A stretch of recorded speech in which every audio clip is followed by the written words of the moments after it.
There's renewed anger in the United States over police violence. Footage has emerged of a 75-year-old demonstrator protesting the death of George Floyd, being pushed to the ground by officers and suffering serious head injuries. It happened in the city of Buffalo in upstate New York. The two officers involved have now been suspended. Protests have continued across America after the death of George Floyd, who died at the hands of officers and suspect. In a statement, the mayor of that Arkansas town said that he was shocked and sickened by what he saw. The Associated Press has conducted an investigation into the Louisiana State Troopers, and they have found that there have been cover-ups, brutal police beatings, and tapes that have been kept from the public, as the state troopers have told the public that the tapes don't even exist.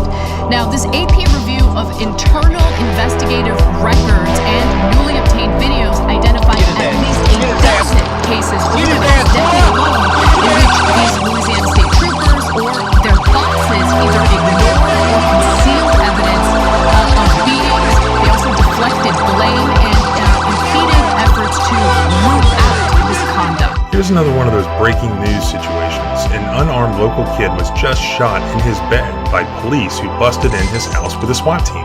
Yesterday, I went and met Darius and his family and examined the scene of the shooting. The truth is far from what the state police gave to the news media. Let me tell you what really appears to have happened. Here's the information that was given to the news media by the state police.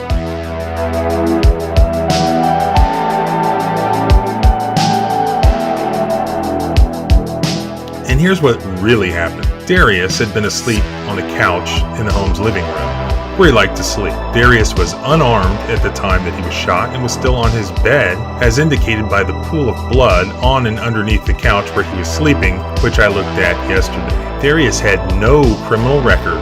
He was not under arrest. He was not suspected of having committed any crime. He was merely sleeping on the couch in a house where police were executing a search warrant completely unrelated to him. This is yet another example of a completely unnecessary shooting of an innocent, unarmed citizen by our government. For those of you with the thin blue line stickers and all the pro-Constitution stickers at the same time, this is your government. This is who they will send to come to your house to confiscate your guns when the time comes. This is how they'll treat you as well. NRA sticker on your truck? You better believe they'll show up at your house at 5 a.m. also, at a time where they think that you're asleep. They'll be trigger happy too, since they'll all have been briefed on what a gun nut that you are. This is where we are in this country. This is the road that we're headed down. Then, after your government shoots you, what do they do next? Well, if you survive, guess what? They charge you with a crime to cover up their exposure to a civil lawsuit. And that's exactly what they've done to Darius here. They've charged him with a felony for allegedly attempting to harm this poor, vulnerable SWAT team with a ball-peen hammer. And he was so successful at it that no officers were injured.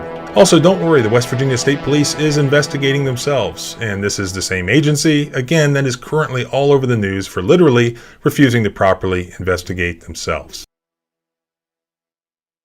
Police brutality and civil rights violations by the government in the United States have a long and complex history that stretches back to the country's founding. While there have been many incidents that have brought attention to this issue, such as the Watts riots in 1965 and the 1992 Los Angeles riots, police brutality affects people indiscriminately, regardless of race, ethnicity, or socioeconomic status. In recent years, various organizations and social movements have worked to address police brutality and have called for reforms to address the systemic issues that allow it to persist. The focus has been on ensuring police accountability, promoting transparency in law enforcement, and improving training for police officers. These efforts aim to create a fair and just system that protects the civil rights of all individuals. It is important to note that reliable data on police brutality incidents is often difficult to obtain, making it challenging to determine whether it is actually on the rise or not. However, there are several factors that may contribute to the perception of an increase in police brutality. One possible factor is the increased availability of technology and social media, which allows for incidents of police brutality to be recorded and disseminated more widely than in the past. This has helped to bring attention to the issue and has raised public awareness. Another factor is the increasing militarization of police departments, which has resulted in the use of military-style weapons and tactics, and has led to an us versus them mentality among some police officers.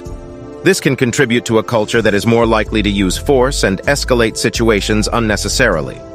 There is also the issue of implicit bias, which refers to unconscious attitudes or stereotypes that can influence an individual's behavior. This can lead to police officers treating individuals from certain groups, such as racial minorities or those with mental health issues, more harshly than others. Additionally, police training and accountability measures may not be sufficient to prevent instances of police brutality. Some critics argue that police training often emphasizes the use of force over de-escalation techniques and that accountability measures, such as internal investigations and disciplinary actions, are often insufficient or non-existent. Ultimately, police brutality is a complex issue that can be influenced by a wide range of factors, and addressing it will require comprehensive efforts at the community, institutional, and societal levels. The police force is a tight-knit community that often operates like a brotherhood or sisterhood, with officers feeling a strong sense of loyalty and camaraderie with one another. While this sense of solidarity can be positive and helpful in many ways, it can also create a culture of silence and a reluctance to report wrongdoing or speak out against colleagues. When an incident of police brutality occurs, the loyalty and solidarity within the police force can work against accountability and transparency. Officers may be hesitant to report misconduct or testify against fellow officers, fearing backlash from within the department or ostracism from their colleagues. This can lead to a culture of secrecy and cover-ups, making it difficult to identify and address instances of police brutality. Furthermore, even officers who are not directly involved in incidents of police brutality can be implicit in their perpetuation by failing to take action, or by actively participating in efforts to protect colleagues who have engaged in misconduct. This can include refusing to prosecute officers who have violated the law, withholding evidence, or providing false testimony to protect their fellow officers. This type of behavior can be damaging to the public trust in law enforcement and can undermine efforts to ensure police accountability.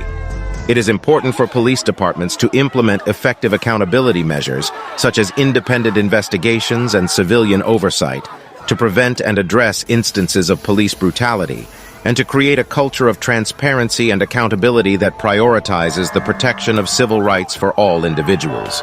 Police officers can play a critical role in promoting accountability and transparency within their own departments.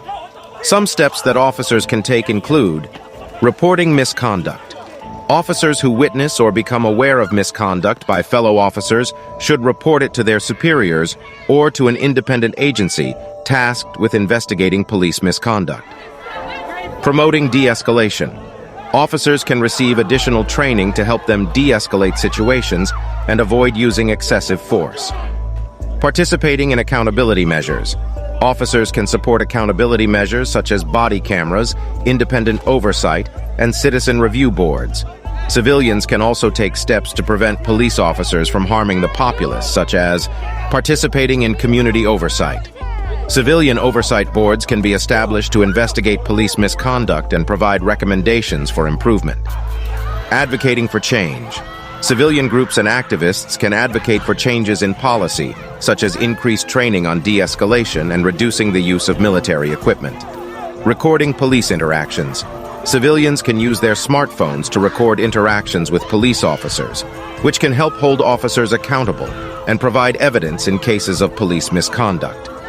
If the current trend of police brutality continues, there are several risks to the public and to law enforcement. These risks include eroding trust in law enforcement. Instances of police brutality can undermine public trust in law enforcement and lead to a breakdown in the relationship between the police and the communities they serve. Civil unrest. Incidents of police brutality can spark protests, demonstrations, and civil unrest, which can result in violence, property damage, and injuries. Legal and financial consequences. Police departments may face legal and financial consequences for instances of police brutality, including lawsuits, settlements, and increased insurance premiums. Risk to officers. Instances of police brutality can also put officers at risk by creating a culture of mistrust and hostility, and by increasing the likelihood of violent confrontations. In order to prevent these risks, It is important for police officers, civilians, and policymakers to work together to address the root causes of police brutality and to implement effective measures to promote transparency and accountability within law enforcement. It is true that if the system implicitly protects those involved in police misconduct and brutality, then the system itself may be a part of the problem. However, it is important to note that changing a complex and entrenched system like law enforcement is not a simple or straightforward process. Replacing the current system with something newer and more carefully designed may be a potential solution, but it would require a thoughtful and comprehensive approach that involves input from multiple stakeholders and takes into account the many factors that influence the behavior of law enforcement officers. Replacing the current law enforcement system entirely by firing all those who currently work in it and retraining those worth being retrained and training new officers to replace the ones lost, while a drastic and challenging process that would require careful planning and execution, might be worth one considering in light of the past few years. It is important to consider the potential unintended consequences of such a radical overhaul, including the disruption to public safety and the potential loss of institutional knowledge and experience. Establishing martial law and declaring a national emergency may be seen by some as a way to manage the disruption and ensure the continuity of law enforcement services during the transition period. However, such actions would need to be carefully considered, taking into account the potential impact on civil liberties and individual rights. Ultimately, any significant changes to the law enforcement system should be undertaken with the goal of enhancing public safety, protecting individual rights, and promoting greater trust and understanding between law enforcement and the community. The state troopers to fire on them again? Am I hearing that right? All right, guys, I got hit. Yeah, I got hit. Hold on. Let's come back out for just a minute. Ali Velshi is standing by on the scene with us. The cops are breaking the window to